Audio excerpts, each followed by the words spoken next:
Samsung kameros programėlė turi gausybę ikonėlių. Tokia, tokia, tokia ir tokia. Ką jos visos reiškia? Aš Bitės Profenė ir šiame video padėsiu jums suprasti kiekvieną ikonėlę, kurią galite pamatyti fotografuodami arba filmuodami.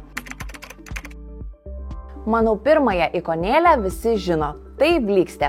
Visai paprasta ir aišku. Antroji rodo megapikselių kiekį. Fotografuojant tamsesnių paros metu geriau naudoti mažesnę reikšmę, tačiau šviesoje galite išbandyti didesnę. Taip gausite nuotrauką, kurią priartinę matysite detalesnį vaizdą. Trečiasis jungiklis tai judesio nuotrauka. Tai fotografuojant, telefonas dar padarys keletą sekundžių video. Galerijoje peržiūrint tokią nuotrauką, matysite keletą sekundžių to judesio bei garso. Taip nufotografavę, vėliau galerijoje galėsite sukurti bumerangą arba sulėtinti tą momentą. Dešiniausias mygtukas įjungs filtrų pasirinkimą. Jei kairėje paspausite pliusiuką, tuomet telefonas sukurs filtrą pagal parinktos nuotraukos spalvas.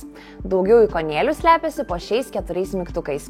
Pirmoji ikonėlė atidarys platesnius nustatymus. Laikroduko ikonėlė leis įjungti laikmatį. 3:4 ikonėlė padės pasirinkti nuotraukos formatą.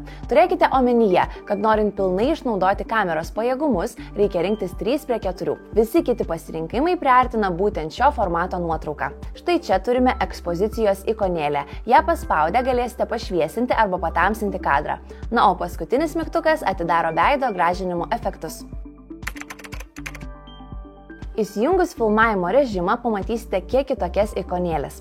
Pirmoji tai žibintuvėlis.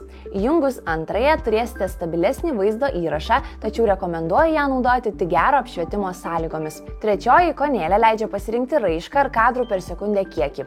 Įprastai rekomenduojame filmuoti Ultra HD 30 arba Full HD 30 raiška.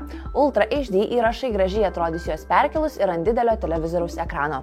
Taip pat čia rasite 8K nustatymą, tokį filmavimo režimą palaikančiuose telefonuose. Dažniausiai galite matyti HDR ikonėlę. Kai ši funkcija įjungta, tuomet telefonas labiau atskiria itin šviesias ir tamsias ekrano vietas, tai suteikdamas daugiau kontrasto.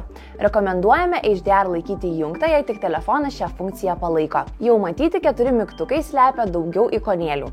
Pirmoji vėl įjungs platesnius nustatymus. 9:16 ikonėlė leis pasirinkti kitokį vaizdo formatą. Dešiniau jos ekspozicijos ikonėlė. Ji leis vaizdo įrašą pašviesinti arba patamsinti. Dar dešiniau, kai kuriuose telefonuose galite rasti automatinio kadravimo mygtuką. Jį paspaudus telefonas priartins ir išlaikys objektą kameros aprėptyje. Na ir dešiniausiai rasite filtrus, tačiau jie veikia tik su Full HD arba mažesne raiška. Patiko šis video, užsukite į bitesprofai.lt ir rasite daugiau patarimų bei paaiškinimų.